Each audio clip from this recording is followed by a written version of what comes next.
हाँ 1.1 खत्म हो गया। टोटली हम लोग 1.1 सॉल्व कर लिए थे। आज हम लोग सॉल्व करेंगे 1.2 रियल नंबर यानी वास्तविक संख्या का 1.2 और इसका जो कंसेप्ट है वो सीखेंगे और इसमें टोटली सवाल को सॉल्व करने वाले हैं। तो चलिए आगे बढ़ते हैं 1.2। तो 1.2 में जैसे 1.1 में हम लोग को एक परिमेय मिला था ना, यूक्लिड विभाजन एल्गोरिथम या यूक्लिड विभाजन परिमेय का। अब इसमें हम लोग को दूसरा परिमेय मिलेगा, परिमेय 1.2 कहेंगे हम लोग 1.2 यानी पहला चैप्टर का दूसरा परिमेय। और इस परिमेय में क्या कहा गया है ध्यान से देखिएगा। परिमेय 1.2 में कि जितनी भी भाज्य संख्याएं होती है, दुनिया की कोई भी भाज्य संख्या, जितनी भी संख्या में भाज्य संख्या है, सबको अभाज्य संख्याओं के गुणनखंड के रूप में व्यक्त किया जा सकता है। सबको किस अभाज्य संख्या को गुणनखंड के रूप में व्यक्त किया। जैसे भाज्य संख्या क्या है? तो 14 एक भाज्य संख्या है। कौन संख्या है? भाज्य संख्या। अब भाज्य संख्या कहने का मतलब ये होता है कि उसमें एक से भी भाग लग रहा है, स्वयं से भी भाग लग रहा है, और एक और स्वयं के अतिरिक्त इसमें 2 से भी भाग लगेगा और 7 से भी भाग लगेगा। तो इस सारी संख्या को हम कौन संख्या कहेंगे? सम संख्या नहीं, भाज्य संख्या। कौन संख्या? भाज्य संख्या। तो भाज्य संख्या समझना है जिसमें स्वयं और एक के अतिरिक्त किसी अन्य संख्या से भी अन्य अंक से भाग लेगा, उसको कौन संख्या कहते हैं? भाज्य संख्या। तो कहा गया दुनिया की जितनी भी भाज्य संख्याएं हैं सबको अभाज्य संख्याओं के गुणनखंड के रूप में व्यक्त किया। अब जैसे देखो 14 है तो 14 एक भाज्य संख्या। अब 14 का हम जब गुणनखंड करेंगे 2 से भाग लगा दिए, कितना मिला? 7। अगर फिर 7 से भाग लगाने कितना मिला? तो हम लोग इसको लिख सकते हैं कि नहीं, 2 गुने 7, 2 गुने तो 14 क्या है? भाज्य संख्या, लेकिन 2 और 7 क्या है? अभाज्य संख्या। तो भाज्य संख्या को हम लोग अभाज्य संख्या के गुणनखंड के रूप में व्यक्त नहीं कर दिए, गुणनफल के रूप में व्यक्त नहीं कर दिए। तो वहीं परिमेय 2 कहता है कि जितनी भी भाज्य संख्याएं हैं सबको हम लोग अभाज्य संख्याओं के गुणनखंड के रूप में व्यक्त कर सकते हैं। तो उसी परिमेय को लिखेंगे हम लोग, सभी भाज्य संख्याओं को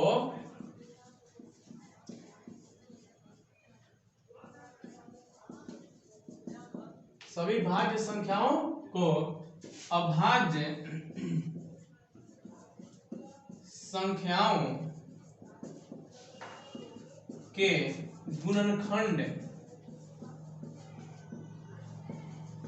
के रूप में व्यक्त कर सकते हैं, व्यक्त कर सकते हैं। पर में 1.2 है। ध्यान दीजिएगा, बार-बार रिपीट करते हैं, सभी भाज्य संख्याओं को अभाज्य संख्याओं के गुणनखंड के रूप में व्यक्त किया जा सकता है। तो यहां ध्यान देना ये वाली बात है कि जितनी भी भाज्य संख्याएं हैं सब कह सकते हैं कि अभाज्य संख्याओं से मिलकर बने हैं या उनको अभाज्य संख्या के रूप में व्यक्त किया जा सकता है। यही पर में 1.2 है। जल्दी से नोट कर लीजिए।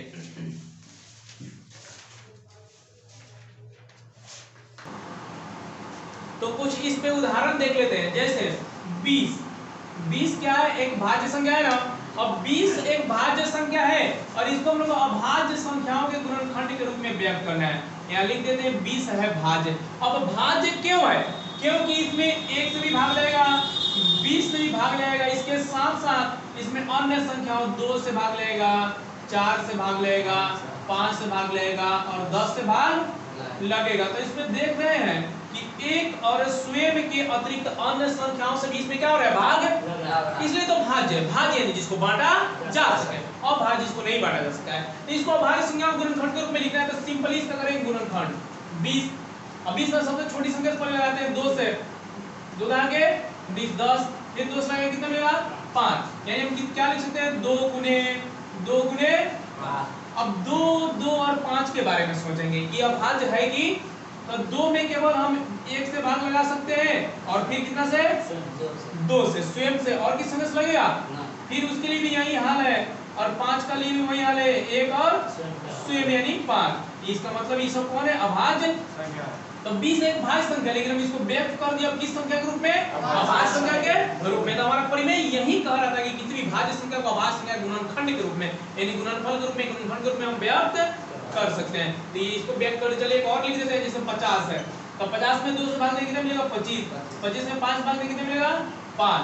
50 एक भाज्य संख्या है, भाज्य संख्या गुणनखंड के रूप में व्यक्त करने। एक और उदाहरण ले लेते हैं। जैसे 100 लेते हैं हम, 100 में 2 से भाग देंगे तो मिलेगा 50, 50 में 2 से भाग देंगे मिलेगा 25, 25 में 5 से भाग देंगे तो मिलेगा कितना 5। ये उदाहरण है, फटाफट लिख लीजिए लोग।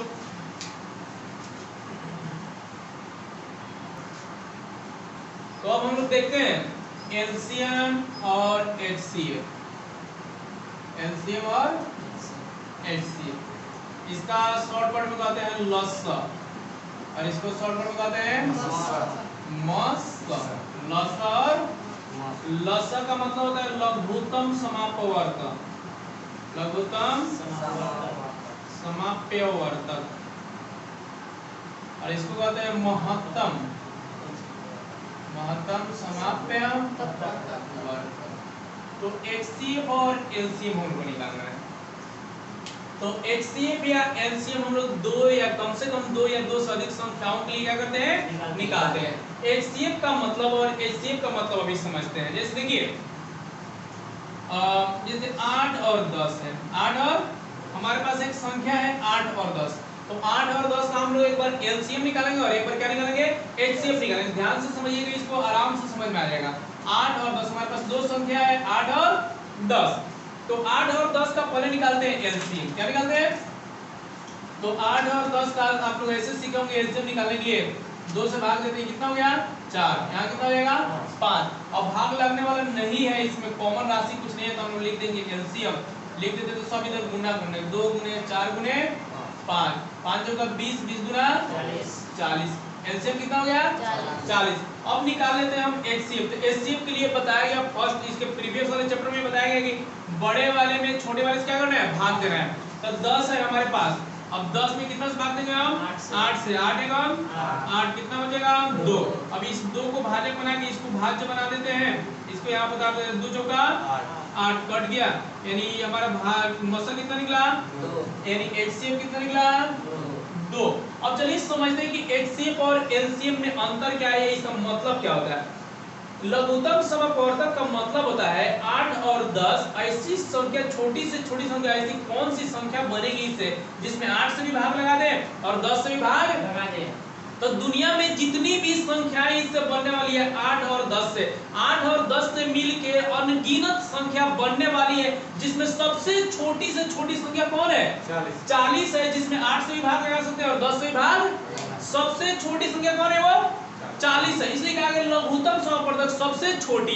तो सबसे छोटी कौन है इसमें 40 है। और बड़ी सो बहुत हो सकती है, जैसे मान लीजिए यहाँ 80 भी है, 120 भी है, अनगिनत संख्याएं लिख सकते हैं जिसमें कितना से भाग लग जाए 8 और 10 से भाग लग जाए, लेकिन उसमें सबसे छोटी कौन है 40 है। इसको कहते हैं हम लोग एलसीएम। अब देखो एचसीएफ का मतलब क्या होता है, एचसीएफ का मतलब होता है वो कौन सी बड़ी से बड़ी संख्या जिससे 8 में भी भाग लगा सके और 10 में भी भाग, कौन से बड़ी से बड़ी, सबसे बड़ी से बड़ी संख्या वो कौन है 2 है, जिससे हम लोग 8 में भी भाग लगा सकते हैं और 10 में भी भाग।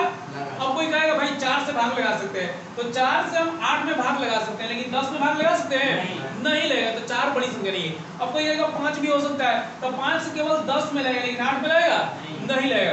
तो वो सबसे बड़ी से बड़ी संख्या जिससे हम लोग 8 में भी भाग लगा सकते हैं और 10 में भाग लगा सकते कौन है 2 है, इसलिए कहा जाता है महत्तम समापवर्तक सबसे बड़ी संख्या। तो ये एलसीएम और एचसीएफ हुआ। हम लोग कह सकते हैं कि 8 और 10 का एलसीएम हो गया 40, एलसीएम है लसा, और 8 और 10 का एचसीएफ कितना हो गया 2। अब इस सब एक नया कांसेप्ट भी बनाने वाले हैं, एक फार्मूला इसे डेवलप करने वाले हैं हम लोग। तो वो फार्मूला क्या होता है, इसको जल्दी से एक बार नोट कर लीजिए, कॉपी में सब नोट करते चलिए। जब भी पढ़िए ऑनलाइन क्लास लीजिए तो कॉपी कलम लेकर बैठना है और सब नोट करते जाना है। मेन पॉइंट जो है,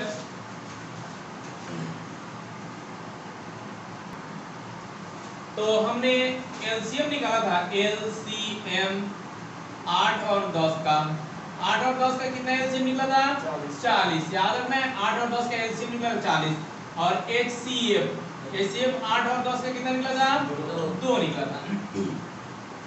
तो एलसीएम इसको पढ़ते हैं, एलसीएम 8 10 को अगर पोस्ट में लिख दिया गया तो इसका मतलब हुआ 8 और 10 का एलसीएम, 8 और 10 का, या इंग्लिश में कहें तो LCM of 8 and 10, 8 and 10, HCF of 8 and 10, HCF of 8 and 10, या 8 और 10 का एचसीएफ। ये मतलब मैथ का सिंबॉलिक लैंग्वेज है, सांकेतिक भाषा।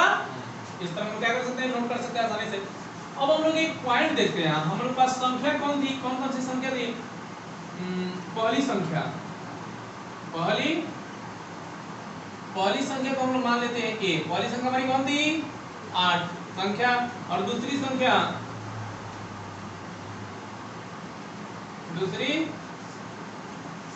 कौन थी हमारी b है। इसको मान लेते कितना 10। पहली संख्या 8 और दूसरी संख्या 10।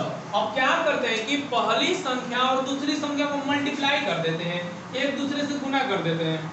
तो पहली संख्या गुने दूसरी संख्या, तो पहली संख्या गुने दूसरी संख्या मतलब कहने का हुआ कि a गुने b।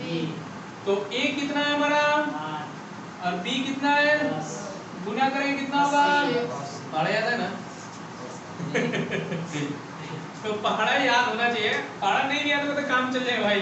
कॉपी कलम काहे के लिए हमारे पास, गुना तो आता है 0 आएगा ये वाला आता है ना, तो इसके लिए भी पहाड़ा चाहिए भाई। 8 का पहाड़ा नहीं याद तो कैसे होगा। अब कोई 8 का पहाड़ा 0 पढ़ेंगे तो कितना मिलेगी, तो कोई पढ़े नहीं है कितना मिलेगा, सोच के आते हैं 1-2 घंटा घूम के। तो 8 का पहाड़ा 0 पर पढ़ेंगे तो क्या मिलेगा 0। किसी भी संख्या से 0 में गुना किया जाएगा तो फाइनली आंसर में क्या मिलेगा 0 मिलेगा। तो 8 और 10 से गुना करके कितना मिल गया 80। अब हम लोग ये देखते हैं कि पहली संख्या और दूसरी संख्या गुना करके हमको कितना मिला 80। अब चलिए इसमें देखते हैं जो हमारा एलसीएम और एचसीएफ निकला था दोनों संख्याओं का, करते हैं गुना। एलसीएम गुने एचसीएफ, तो एलसीएम कितना निकला था 40, एचसीएफ कितना निकला था 40 गुना 80। यहाँ हम लोग को एकदम सरप्राइज करने वाला रिजल्ट मिलता है, एकदम मतलब आश्चर्यजनक रिजल्ट। अब दोनों संख्या को गुना कर दिए तो भी 80 और उनके एलसीएम और एचसीएफ को गुना किए तो भी 80। इसी से फॉर्मूला डेवलप हुआ कि पहली संख्या गुने दूसरी संख्या बराबर एलसीएम गुने एचसीएफ। अब ध्यान देना है उन्हीं का एलसीएम एचसीएफ निकालना है, किसी दूसरी संख्या घुसा देंगे। अब फॉर्मूला तोड़ के भाई पहली संख्या गुने दूसरी संख्या बराबर एलसीएम गुने एचसीएफ। ध्यान देना है जो इधर गुना कर रहे हैं वही संख्या, नहीं तो गुना कर देंगे इधर लिया के डाल देंगे उधर। ध्यान देना है ना। सांप को दूध पिलाते हैं ना हम लोग, जहर पिलाते हैं तो मर जाएगा, मर जाएगा ना, नहीं मरेगा, मर जाएगा, मर जाएगा, जहर से नहीं मरेगा, जहर कहाँ से मरेगा रे, तो खुद जहरीला है, तुम खाली पेट जाएगा नहीं मर जाएगा। चेक करने के पिला के एकदम नाक देवता निकाल के डांसिए लेंगे, छोड़ेंगे नहीं नाक पंचमी को। तो हम लोग एक फॉर्मूला मिला यहाँ पे, यहाँ को लिखेंगे हम लोग पहली संख्या गुने दूसरी संख्या बराबर एलसीएम गुने एचसीएफ। ये फॉर्मूला का इस्तेमाल करने वाले हम लोग एक्सरसाइज 1.2 में, इसलिए इसको याद रखना है। पहली संख्या गुने दूसरी संख्या बराबर एलसीएम गुने एचसीएफ। या ऐसे भी कह सकते हैं कि दो संख्याओं का गुणनफल, दो संख्याओं का गुणनफल बराबर एलसीएम गुने एचसीएफ। ये फार्मूला को एकदम याद रखना। इस फार्मूला से बहुत सारा फार्मूला को डेवलप कर सकते हैं। जैसे अगर मान लो कि पहली संख्या नहीं दिया, दूसरी संख्या दे दिया और एलसीएम एचसीएफ क्या कर दिया दे दिया, तो पूछेगा पहली संख्या क्या निकालिए। तो इस हम लोग पहली संख्या निकाल सकते हैं। पहली संख्या बराबर क्या लिख सकते हैं हम लोग, पहली संख्या तो एलसीएम गुने एचसीएफ, इधर गुना है जिधर भागा में जाएगा, तो एलसीएम गुने एचसीएफ बटा दूसरी संख्या लिख सकते हैं ना। इसी तरह अगर पूछे दूसरी संख्या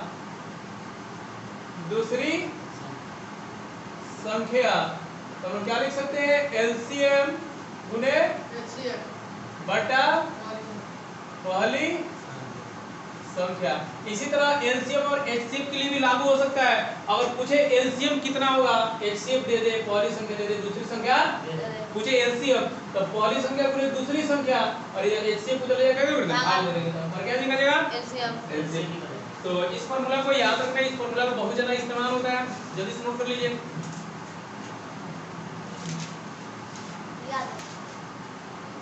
तो चलिए एक्सरसाइज शुरू करते हैं 1.2। वैसे तो लिख ही नहीं है 1.2, ऐसे चलो 1.2 शुरू करने से पहले एक सवाल का जवाब दो। मान लो जैसे कोई दवा होता है, दवा कभी ना कभी तो जिंदगी में पाला पड़ा ही होगा। दवा जैसे समय से मान लो कि कोई दवा का डेटेड है, एक्सपायरी डेट 2021 है, कितना है तो 2021 के बाद हम लोग कहते हैं दवा पॉइजनस हो गया। क्या हो गया? जहरीला हो गया, मतलब खाने वाला नहीं है, जहर हो गया। क्या हो गया? यानी जहरीला हो गया, पॉइजनस हो गया। तो जहर होता है, जो पॉइजन होता है, सच में पॉइजन जो होता है, जहर होता है, जहर। तो उस जहर को अगर मान लो 2021 तक लिखा हुआ है, तो 2022 में बताओ वो जहर ज्यादा जहरीला हो जाएगा कि कम जहरीला हो जाएगा? कम जहरीला हो जाएगा। कम जहरीला हो जाएगा। लेकिन दवा तो सब जगह जहरीला हो जा रहा है, ठीक है, जहरीला नहीं हो क्या? तो नहीं जहरीला। तो ये सब तो जहरीला हो जा रहा है, ये क्या नहीं जहरीला हो रहा है? ये तो जहर है कोई ऐसे। उतना ही रहेगा। माने हम लोग कहते हैं कि जैसे खांसी का दवा है, हम लोग पी लेते हैं, कहते हैं कि इतना टाइम बाद क्या हो गया, पिएंगे तो खराब हो जाएगा, जहरीला हो गया, पॉइजनस। तो पॉइजन जब एक्सपायरी डेट से बढ़ेगा तो पॉइजनस होगा कि नहीं होगा? सोचिएगा और सोच के कमेंट करके जरूर बताइएगा क्या होगा। तो 1.2 एक्सरसाइज में आगे बढ़ते हैं हम लोग। इसका पहला नंबर सवाल है, पहला का 1 नंबर सवाल, निम्नलिखित संख्याओं का अभाज्य गुणनखंड के रूप में, अभाज्य गुणनखंड को गुणनफल के रूप में व्यक्त करना है। तो पहली है 140, दूसरा है 156 और फिर तीसरा है 3825 और चौथा है 5005 और छठा को रहने देते हैं अभी साइड में थोड़ा सा। इसको अभाज्य संख्याओं के गुणनखंड के रूप में क्या करना है? व्यक्त करना है। यानी इसका गुणनखंड, वो इस थोड़ा स्टैंडर्ड भाषा वाला जैसे हम गुणनखंड 8वां 9वां 10वां में गुणनखंड पढ़े थे, बस इसका गुणनखंड निकालना है। तो गुणनखंड निकालने के लिए हम थोड़ा इधर रफ काम कर लेते हैं। 140, 140 में 2 से भाग दीजिए, 2 से 14, एक 0 है तो 0 लगा दिए, 2 से 35, 5 से 7। अब 140 बराबर हम लोग लिख सकते हैं 2 गुने 2 गुने 5 गुने 7। ध्यान देना है कि अगर चेक करना हमारा गुणनखंड सही है कि नहीं है तो गुना कर लेंगे। 7 बचे 35 गुना 7 गुना 140। अब देखो इसको थोड़ा सा और स्टैंडर्ड रूप बनाने तो 2 कितना बार है इसमें? 2 बार। तो 2 बार है, इसका मतलब 2 का पावर 2 गुने 5 गुने 7। ये इसका क्या है? अभाज्य गुणनखंड। ये भी सही है, ये गलत नहीं है, लेकिन ये भी सही है, ये थोड़ा स्टैंडर्ड तरीका हो जाता है। अब 156 को देखना है, तो 156 को इसको क्या करते हैं? मिटा देते हैं और 156 के लिए रफ काम करते हैं। तो फिर 2 से भाग लगेंगे, इधर सम संख्या है तो इसमें मतलब सम में 2 से भाग लग जाएगा। 2 सते 8 गुना, अब 2 सते 14, 15 में 14 निकल गया, 1 बचा, 1 पर कितना कर गया? 6, 16। तो 2 बड़े, फिर 2 से लगाते हैं, 3 गुना 6, 9 गुना 18, 3 से लगाते हैं, 3 एकम 3, 3 तिहाई 9, 13 में तो नहीं लगेगा। तो आराम से हम लोग लिख देंगे 156 बराबर 2 गुने 3 गुने 13। फिर इसी के जैसे 2 कितना बार इसमें? 2 का पावर 2 गुने 3 गुने हमारा क्या हो गया? अभाज्य गुणनखंड के रूप में व्यक्त कर दिए। अब चले देखते हैं 38 25, 38 25 तो क्लियर दिख गया ना? तो 38 25 का पहले निकालते हैं, गुणनखंड करते हैं। तो 2 से भाग तो नहीं जाएगा क्योंकि इधर 5 है, 2 से भाग 5 से तो आप मूल लगा सकते हैं, 5 सते 35, तो कितना बचा? 3 और 2 32 हुआ, 5 छक 30, 2 और 5 बचा 25। फिर 5 से लगा देते हैं, 5 एकम 2 6 26 बचा 5 तिहाई 15। अब देखते हैं कि 5 3 8 1 9, 3 से ही भाग लगने वाला है, तो 3 बचे 15, 3 एकम, फिर 3 से लगा देंगे 17 तिहा 51। तो हम लोग इसके लिए लिख सकते हैं 38 25 बराबर 5 गुने 5 गुने 3 गुने गुने 17। ऐसे 5 कितना बार है? 2 बार। 3 कितना बार है? 17 कितना बार है? 1 बार। ऊपर 1 लगा दें, तो लगाए चाहे नहीं लगाए कोई फर्क नहीं पड़ेगा। यहाँ मोबाइल फोड़ दिया जाएगा। इंस्टॉल ऐप इंस्टॉल कर दीजिए। चलो लिखो तो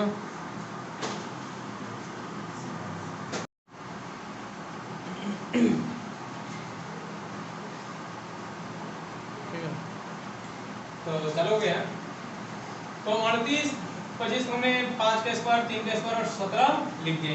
अब देखो यहाँ 17 एक बार है तो यहाँ हम लोग एक लिखे चाहे नहीं लिखे कोई फर्क है नहीं पड़ता। हम लोग एक लिखे चाहे नहीं लिखे वो अपने आप दिख रहा है कि 17 एक ही बार है।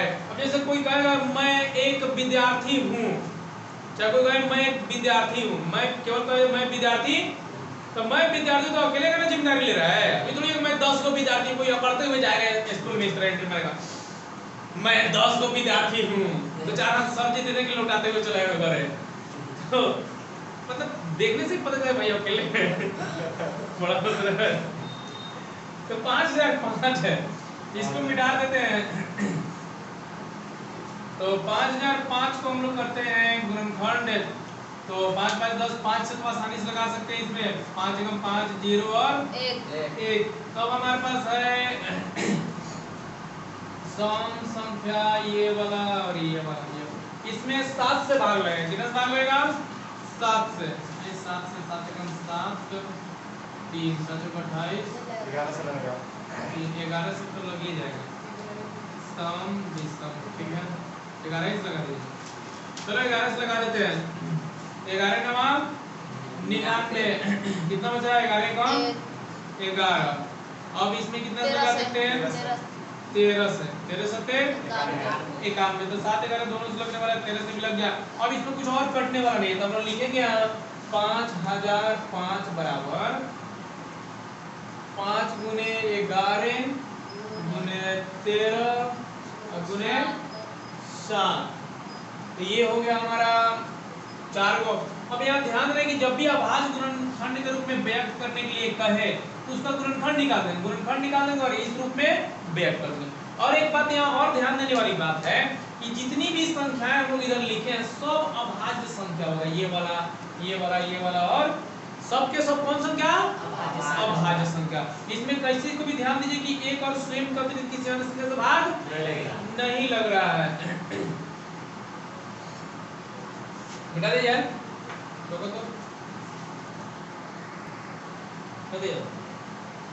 तो एक का लास्ट है 5 नंबर सवाल 74 29 74 29। तो 74 29 चलते हैं गुणनखंड करने हैं। यहाँ लिखते हैं 74 29। तो देखते हैं पहले किस चीज से भाग लगेगा। 2 से तो बिल्कुल भाग लगने वाला नहीं है क्योंकि लास्ट में कितना है 9 है। जिसके संख्या जिस संख्या के लास्ट में 1 हो 3 हो 5 हो 7 हो 9 हो उसमें 2 से भाग नहीं लग सकता। तो चेक करते हैं 7 4 11 और 11 9 20। अब 20 2 22 21 3 से भी नहीं लगेगा। 7 4 11 11 2 13 13 9 22 3 से नहीं लगेगा। 4 5 6 7 से देखते हैं तो 4 7 2 9 9 4 13 इससे भी नहीं लगेगा। 11 से 7 से 7 एकम 7 0 7 से नहीं लगेगा। तो 11 भी नहीं लगा। 12 13 17 13 पर देख लेते हैं। 13 से 14 16 17 17 से कट जाएगा।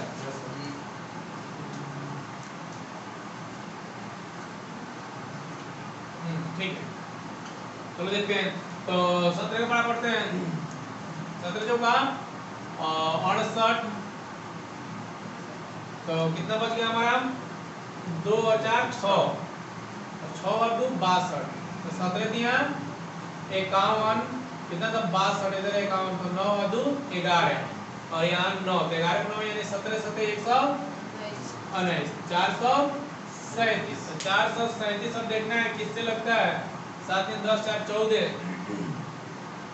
तो 4 6 11 7 4 11 19 से 17 से नहीं लग रहा 17 में 34। तो लगाते हैं 19 19 गुना 38 और 2 और 3 5 19 दिया 57। नहीं देख रहे हैं पूरा भाग संख्या 17 19 और 23 लगातार मिल रहा है।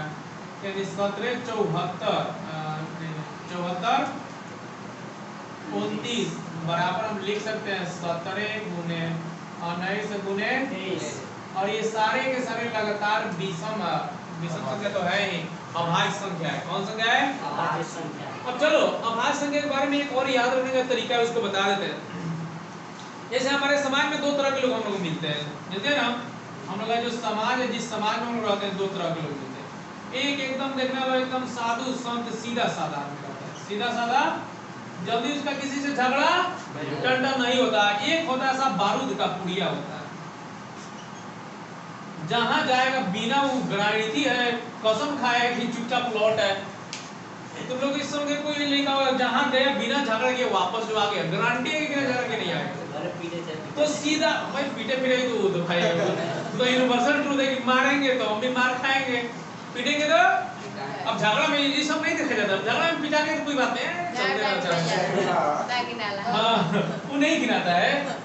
भले घर में ना दो हाथ कोई मारेगा तो बाहर से घर में नहीं, घर छोड़ के चले जाएंगे। घर पे भले 2 लाख खाने गए पहले घर छोड़ के चले जाएंगे, ये कर देंगे वो कर देंगे। झगड़े में 10 लाख खाएगा कोई फर्क नहीं, चुपचाप आके दे वो झाड़ के कुछ नहीं हुआ है, कुछ नहीं हुआ है, कुछ पता नहीं।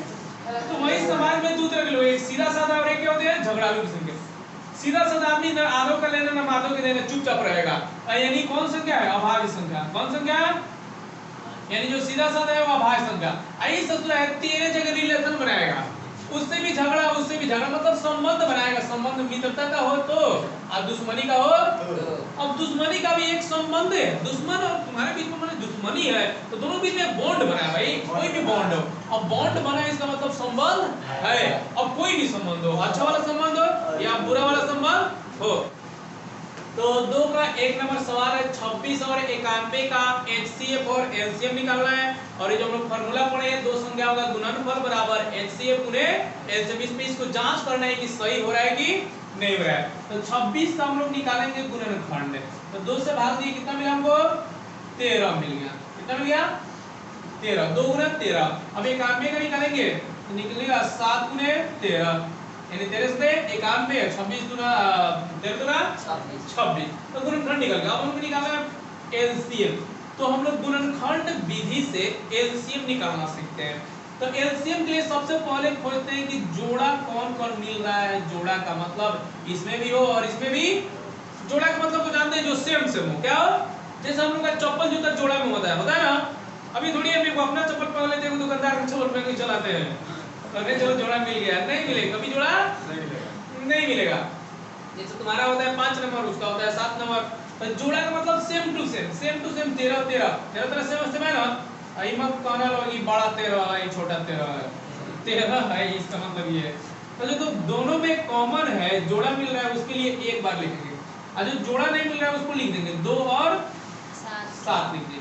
तो 13 से 91 में 2 से गुना करेंगे 2 और 9 गुना 18 182 यानी 13 और 26 और 91 का एलसीएम कितना निकल गया? 182। अब निकालेंगे हम इसका HCF। क्या निकालेंगे? तो HCF निकालना बहुत ही इजी है गुणनखंड विधि से। गुणनखंड निकाल देंगे और जो दोनों में कॉमन हो, वही हमारा क्या हो जाएगा? अब देखो 13 इसमें भी है इसमें भी है, इसका मतलब ये हुआ कि 13 से इसमें भी भाग लग जाएगा और 13 से इसमें भी भाग लग जाएगा। तो ये ना हमारा क्या हो जाएगा? HCF हो जाएगा। तो हम LCM निकाल लिए, HCF निकाल लिए। अब चेक करेंगे हम लोग फार्मूला पे कि दो संख्याओं का गुणनफल बराबर LCM बराबर HCF होता है कि नहीं होता है। तो चलो चेक कर देते हैं, लिख देते हैं दोनों संख्याओं का गुणनफल, चाहे दो संख्याओं का गुणनफल, दो संख्याओं का गुणनफल। तो ये कोई 26 है और ये कितना है? 91। तो 26 और 91 को हम लोग गुना करते हैं, इधर कर लेते हैं गुना। 26 गुने 91 ये 6 हो जाएगा और कितना हो जाएगा? 2 हो जाएगा। 9 6 54 के 4 हाथ कितना 5 9 दूना 18 या 5 23 6 6 3 और 2 23 66 23 66 मिला हम लोग को दो संख्याओं का गुणनफल। अब हम लोग को निकालना है LCM गुने HCF, इसके बराबर आता है कि नहीं आता है। तो LCM हम लोग का कितना था? 182। और एचसीएफ कितना था 13 और दोनों को चलो गुना करके यहीं पे गुना करते हैं, देखते हैं क्या होता है। 182 गुने 3 गुना 18 तक 54 और एक 54 के 54 हो जाएगा, इधर हासिल नहीं है, ठीक है। इधर हो जाएगा 2 और इधर हो जाएगा 8 और इधर 1 6 8 तो 13 के 3 और 1 1 तो देख रहे हैं सेम टू सेम 23 66 यहाँ भी 23 66 यहाँ भी, कहने का मतलब कि दो संख्याओं का गुणनफल बराबर एचसीएफ गुणे एलसीएम। सही है हमारा। क्या हम लिख देंगे, हमने जांच किया, हमने जांच किया, यहाँ लिख देंगे चेक आउट। अपना सिग्नेचर भी कर देगा तो काम चल जाएगा। चेक आउट, हाँ चेक बाहर नोट कीजिए जल्दी से। तो इसका एक और बना देते हैं 2 और वो है 510 और 92, 510 और 92 का हमको निकालना है एलसीएम और एचसीएफ और फिर चेक करना है एलसीएम गुने एचसीएफ बराबर है कि नहीं है। तो हम वही गुणनखंड तरीक विधि का अपनाते हैं। 510 को गुणनखंड निकालते हैं तो 510 में 2 से भाग लगाएंगे, 2 दूना 4 1 50 2 बचे 10 फिर 2 बचे 10 दूना 4 5 दूना 10 5 दूना 10 फिर 5 से लगाते हैं, 5 5 10 2 12 3 से भी लग जाएगा। 3 नंबर है 24 तो 3 बचे 15 5 लगाते हैं 17 बचे 50, यानी हम लिख सकते हैं 2 गुने 3 गुने 5 गुने 17, ठीक है इतना लिख दिए। अब हम लोग निकालना है 92 का, कितना का 92 का गुणनखंड निकालते हैं तो 92 2 से लगेगा ना, तो 4 दूना 8 और 9 दूना फिर 2 से लगाते हैं 2 से 4 3 दूना और कुछ और करने वाले 2 गुने 23 कितना हो गया। हम दोनों का गुणनखंड निकालिए 510 का भी और 92 का भी।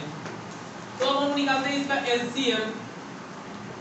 एलसीएम निकालने के लिए पहले देखते हैं कि इसमें जोड़ा कौन कौन मिल रहा है। तो ये जोड़ा हमको मिल रहा है 2 और 2 का, और किसी का जोड़ा नहीं मिल रहा है। तो जो जोड़ा मिल रहा है उसको कितनी बार लिखेंगे, सिर्फ एक बार, और जो नहीं मिल रहा है उसको लिख देंगे 3 गुने 5 गुने 17 और इधर लिख दिए गुने 2 गुने 23।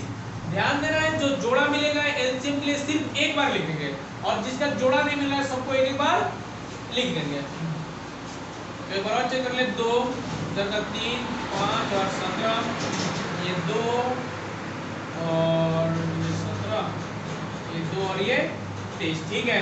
तो गुणा करने का सबसे आसान तरीका पहले जीरो वाला खोजते हैं। 5 और 2 में गुणा करेंगे 10 हो जाएगा, और कोई है क्या 23 में 2 से गुणा करेंगे कितना हो जाएगा 23 में 46 और इधर हो जाएगा 17 दिया 51। तो हम लोग को बस गुना करना है 46 में और 51 में, और उस पर एक जीरो क्या कर देना है लगा देना है। तो 51 गुने 46 तो 6 बचे 30 और इधर 4 5 का 6 4 3 2, फाइनली मिला हम लोग कितना 23 46। और ध्यान देना है कि 5 2 गुने 2 कितना हुआ था 0, यानी 23,460 है एलसीएम। अब हम लोग को निकालना है एचसीएफ। एचसीएफ तो बताया बहुत इजी है, जो दोनों में कॉमन है उसको ले लेना है। तो 2 ही इसमें कॉमन और कुछ नहीं ना है, 2 हमारा क्या हो गया एचसीएफ हो गया। अब हम लोग चेक करेंगे दोनों संख्याओं को गुणा करते हैं, दो संख्याओं का गुणनफल, दो संख्याओं का गुणनफल यानी 510 गुने 92।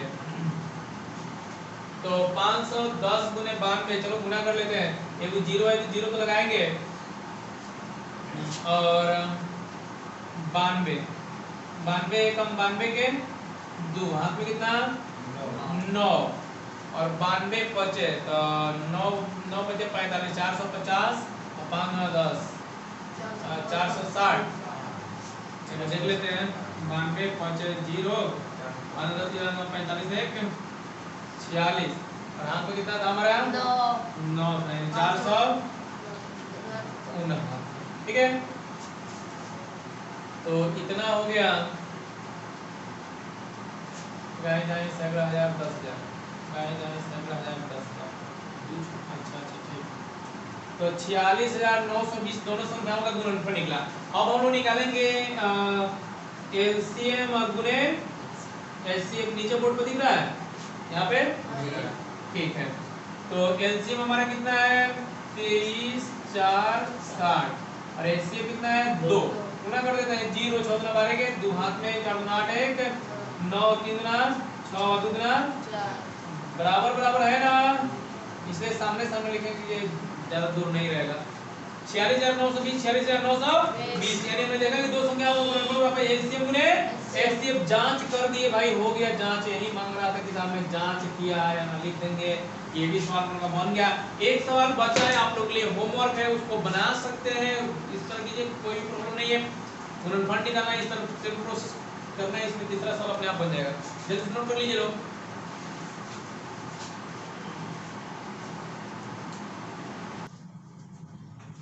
तो 1.2 का तीसरा नंबर सवाल है, अभाज्य गुणनखंड विधि द्वारा निम्नलिखित पूर्णांकों के एचसीएफ और एलसीएम ज्ञात करना है। अभाज्य गुणनखंड विधि द्वारा 12 15 और 21, और दूसरा नंबर है 17 23 और 29। तो 12 15 और 21 इसको गुणनखंड विधि द्वारा एलसीएम और एचसीएफ ज्ञात करना है। जो अभी हम लोग प्रीवियस क्वेश्चन में नहीं 2 में बना रहे थे, सेम टू सेम गुणनखंड विधि द्वारा उसी तरह बना रहे हैं। तो 12 का निकालेंगे गुणनखंड, 2 से भाग देंगे तो 6 मिलेगा, 6 में 2 से भाग देंगे कितना मिलेगा 3 मिलेगा। 15 में आते हैं, 15 में 3 से भाग देंगे कितना मिलेगा 5 मिलेगा। 21 को आते हैं, 21 में 3 से भाग देंगे कितना मिलेगा 7 मिलेगा। और कुछ है, अभाज्य गुणनखंड के रूप में व्यक्त कर दिए। तो एलसीएम के लिए पहले देखते हैं एलसीएम। तो देखो जो कॉमन है, कॉमन क्या है, तो कॉमन 3 है, तीनों में 3 कॉमन है, इसमें भी 3 है, इसमें भी 3 है और इसमें भी 3 है। तो एक बार 3 लिखेंगे और जो बाकी बच गया सबको लिख दो, 2 गुने 2, इधर 5 गुने 7 और गुना कर देते हैं, 5 गुना 10 और 3 गुना 6, 6 से 42 और 42 में 10 से गुना करेंगे 420। इस सवाल में 420 लग रहा है, पढ़ के लगेगा सभी 420 हो जाएगा। कितना निकल गया 420। अब निकालना हम लोग को एचसीएफ। क्या निकलना है, तो एचसीएफ का मतलब जो तीनों में हो, जो तीनों में हो, बड़ी से बड़ी संख्या जिसमें तीनों में भाग दे सकते हैं। 3 में इसमें लगा सकते हैं, इसमें भी लगा सकते हैं और इसमें भी 3 है। अब 2 कहेंगे तो 2 से तो केवल इसमें भाग लगा सकते हैं, 5 कहेंगे तो इसमें भाग लगा सकते हैं, 7 कहेंगे तो इसमें भाग, कोई ऐसी संख्या नहीं है जो तीनों में भाग लगाए। तो कौन संख्या है 3 है। तो एचसीएफ कितना हो गया हमारा 3 हो गया हम लोग का आंसर। इसको देखते हैं जल्दी से, 17 है तो 17 को 1 गुने 17 लिख सकते हैं, 23 को 1 गुने, चूंकि खुद ही यही थी अभाज्य संख्या है, 29 को 1 गुने, कुछ और मिल रहा है इसमें कॉमन नहीं मिल रहा है, एक ही है, एक जो तीनों में है, तीनों में। तो इसका एचसीएफ कितना हो जाएगा 1 हो जाएगा और एलसीएम कितना हो जाएगा 17 गुने 23 गुने 29, सबको गुना करेंगे हमारा क्या हो जाएगा एलसीएम हो जाएगा। और गुना कर देते हैं 17 में 23 में और 29 पहले बड़ा वाला गुना कर देते हैं 29 गुने 23, तो 3 9 27 के 7 हाथ में 2, 3 गुना 6 2 8, ये हो जाएगा 9 18 के हाथ में 4 1 7 8 16 के हाथ में 5 1 667 में कितना गुना करना है 17 से 749 के 9 हाथ में 4 6 42 4 46 के 6 हाथ में 4 642 और फिर 4 46 7 6 6 9 7 6 13 के 3 6 12 13 के 6 10 1 11 33 9। तो ये हम लोग का क्या हो गया एलसीएम। इसका तीसरा सवाल है बहुत इजी है, इसी के जैसा सेम टू सेम उसको भी बना लेना है, जल्दी से नोट कर लीजिए लोग।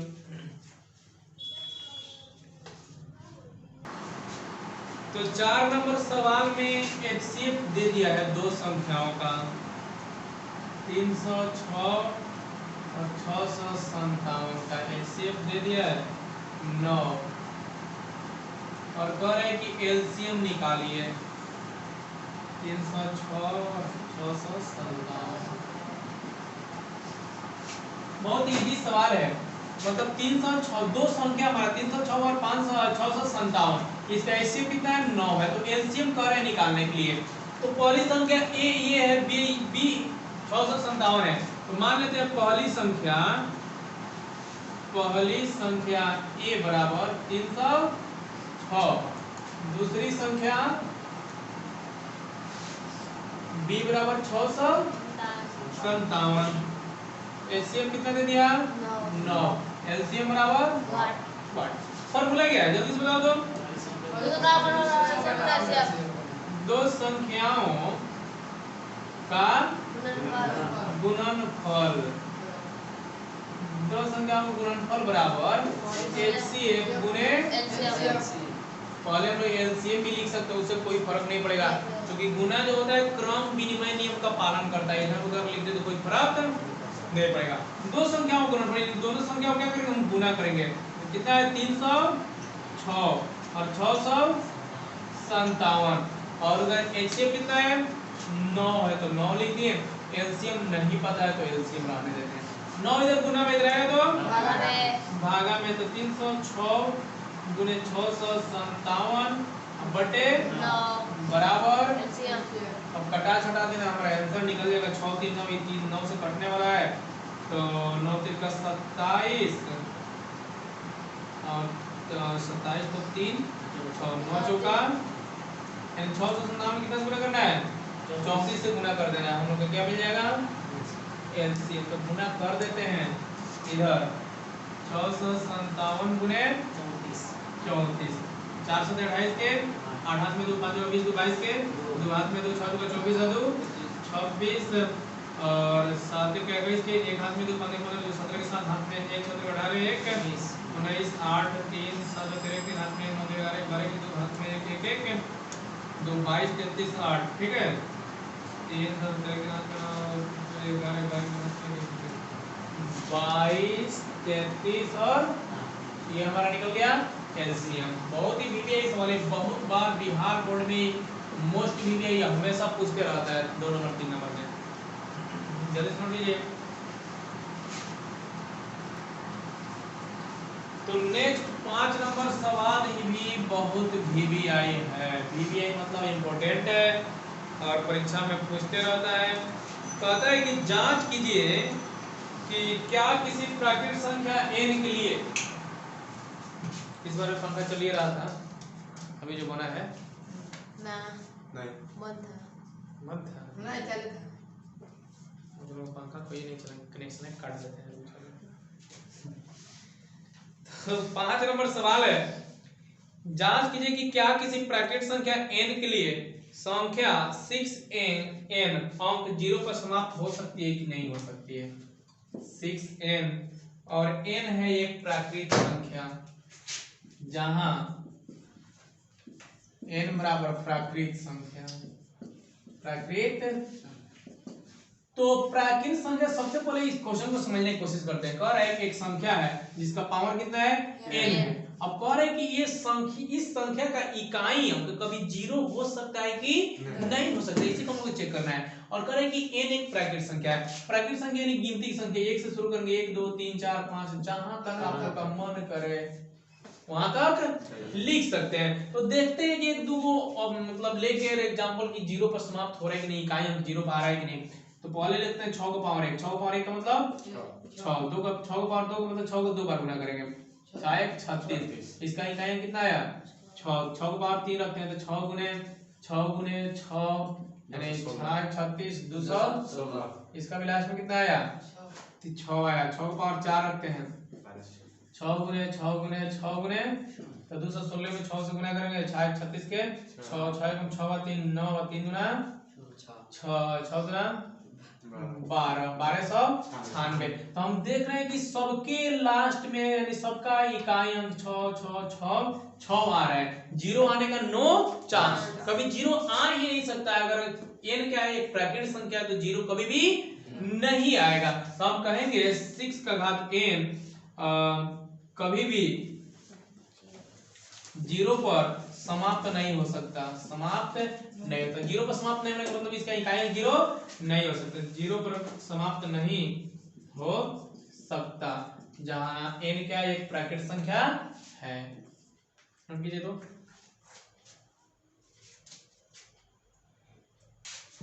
व्याख्या करना है। व्याख्या कीजिए कि 7 गुने 11 गुने 13, और लिख देते हैं 7 गुने 11 गुना 13 प्लस 13, और एक दूसरा है 7 गुने 6 गुने 5 गुने 4 गुने 3 गुने 2 गुने 1 जोड़ 5। कह रहे कि भाज्य संख्या है। किताब में कह दिया कि क्या है ये भाज्य संख्या। बस आपको दिखाना है कि ये भाज्य संख्या है। आप लोग भाज्य संख्या होने की क्राइटेरिया यानी नियम क्या होता है कि उसमें एक से भाग लगे और खुद वाली संख्या से भाग साथ ही साथ कम से कम एक अन्य दूसरी संख्या से भाग लगे। तो ये सब होगा तब नहीं भाज्य संख्या होगा। अब किताब में कह दिया, सवाल में कह दिया कि भाज्य संख्या। आप दिखाइए कि कैसे भाज्य संख्या। नहीं जाकर कैदी कहता है चोर में, कैदी कह रहे हैं चोर, जाकर अदालत में कहता हम चोर हैं, बस आप प्रूफ कर दीजिए कि हम चोर हैं। जितना भी धनिक सब कोर्ट में जाता है सब गुनाह करके जाता है, एकदम काला काला कुकर्म करके जाता है। किसी को धमका कहता है कि आप सिद्ध कर दीजिए कि हम क्या है गुनाह किया है, हम चोरी किया है। अब देख लीजिए सीना ठोक के कह रहा है कि हम भाज्य संख्या हैं। दम है तो दिखा दीजिए कि हम भाज्य संख्या। तो चलो इसका दम तोड़ देते हैं अभी इसका। तो कोई भी संख्या तो उसमें एक से और स्वयं से तो भाग लगेगा। अब देख रहे हैं 7 गुने 11 गुने 13 यहाँ प्लस में है, गुना में नहीं है। क्या चीज में है? प्लस में कितना है? 13 है। हम 13 देखो इसमें भी है और इसमें भी है ना। 13 हम क्या कर ले कॉमन ले ले, 13 कॉमन ले कितना 7 गुने 11 13 तो निकल गया। इधर कितना बचेगा? 1 बचेगा। तो अब देख रहे हैं कि इसमें 1 से भाग लगेगा, ये खुद जो संख्या उससे भाग लगेगा और साथ ही साथ अब इसमें 13 से भाग लग जाएगा। 13 कट जाएगा, कटेगा ना। तो 13 से भाग लग गया मतलब एक और स्वयं का किसी अन्य संख्या से भाग लगा।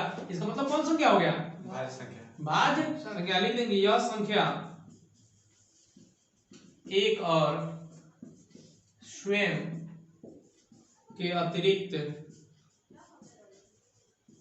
13 से भी कट रहा है,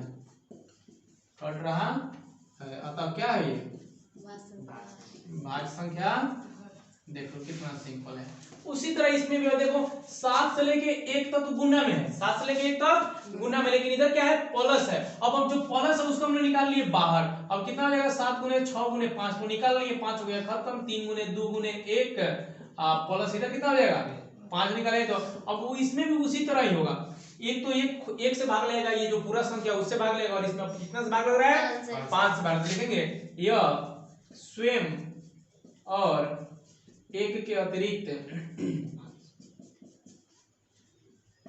5 से भी कट रहा है मतलब भाग लग रहा है, कट रहा है, अतः यह भाज्य संख्या है। प्रूव्ड है। जिस कर लीजिए।